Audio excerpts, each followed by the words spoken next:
Assalamualaikum warahmatullahi wabarakatuh. Perkenalkan, nama saya Dewi Dewi, absen 13. Saya Adinda Nur Ferus Rashidah, absen 3. Saya Hanifah Rahadatul Aji, absen 18. Saya Ciputa Nabila Susanto, absen 7. Kami akan menjelaskan tentang perubahan sosial yang ada di Rolak Songo. Lewat menyaksikan. Ulang. Perubahan sosial di Rolak Songo, seperti di banyak tempat lain, dapat terjadi karena banyak faktor, termasuk pembangunan infrastruktur, perubahan lingkungan, serta perubahan sosial dan budaya. Berikut ini adalah beberapa perubahan sosial yang mungkin berpengaruh di masyarakat Rolak Songo. Yang pertama adalah pembangunan infrastruktur. Jika terjadi pembangunan infrastruktur baru seperti jembatan, jalan, atau fasilitas umum lainnya di Rolak Songo, dapat meningkatkan aksesibilitas dan mobilitas penduduk. Hal ini dapat mengarah kepada peningkatan aktivitas ekonomi dan sosial, serta membawa perubahan dalam pola hidup masyarakat. Yang kedua, perubahan lingkungan. Jika ada perubahan lingkungan seperti proyek-proyek pengendalian banjir, revitalisasi sungai, atau perubahan dalam penggunaan lahan, ini dapat mempengaruhi kehidupan sehari-hari di masyarakat. Misalnya, proyek pengendalian banjir dapat mengurangi risiko bencana, tetapi mungkin juga menggeser penduduk atau mengubah tata ruang wilayah. Lalu selanjutnya yang kedua adalah migrasi dan urbanisasi. Jika ada peningkatan migrasi penduduk, baik masuk maupun keluar dari Rolak Songo, ini dapat membawa pengaruh pada struktur demografi masyarakat. Urbanisasi atau peningkatan penduduk yang berpindah ke kota dapat mengubah dinamika sosial, seperti menurunnya solidaritas tradisional atau meningkatnya gaya hidup yang lebih modern.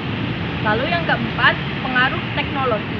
Perkembangan teknologi seperti akses internet dan telepon pintar dapat membawa perubahan dalam cara masyarakat berkomunikasi, bekerja, dan memperoleh informasi. Ini dapat mengubah pola interaksi sosial dan mempengaruhi nilai-nilai budaya setempat. Lalu yang kelima, perubahan ekonomi.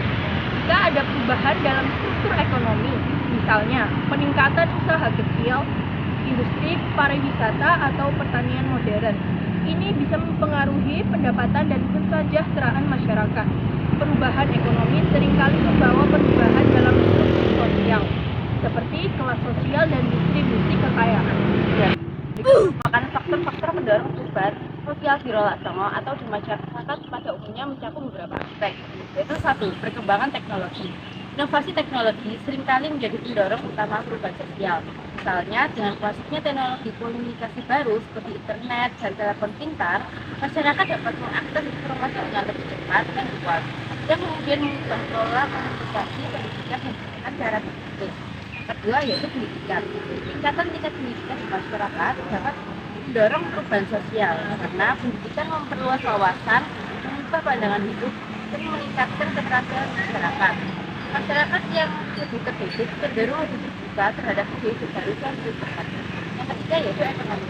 Membuat ekonomi meningkatkan lapangan kerja dan perkembangan usaha dapat menjadi pendorong utama perubahan sosial. Ketika kondisi ekonomi membaik, tingkat kesejahteraan masyarakat meningkat, yang kemudian bisa mengubah struktur sosial dan pola hidup masyarakat. Yang keempat yaitu urbanisasi. Urbanisasi atau perbedaan hidup dari desa ke kota sering mendorong perubahan sosial. Urbanisasi biasanya disertai dengan perubahan gaya hidup, pekerjaan, dan interaksi sosial, yang kemudian mengubah struktur pendidikan masyarakat. Dalam menghadapi dan sosial di Rolak Songo, berbagai pihak berperan penting dalam memastikan bahwa perubahan tersebut membawa dampak positif bagi masyarakat. Ada beberapa pihak yang berperan. Yang pertama adalah pemerintah daerah. Pemerintah setempat memiliki peran penting dalam mengelola dan mengarahkan perubahan sosial. Kedua adalah pemimpin masyarakat dan tokoh adat. Pemimpin masyarakat dan tokoh adat seringkali punya panutan dan berpengaruh dalam komunitas. Yang ketiga adalah lembaga swadaya masyarakat atau disebut dengan LSM. LSM seringkali berperan dalam mendampingi masyarakat menghadapi perubahan sosial, terutama di bidang pendidikan, kesehatan, dan pemberdayaan ekonomi. Yang keempat, pendidikan dan lembaga akademik.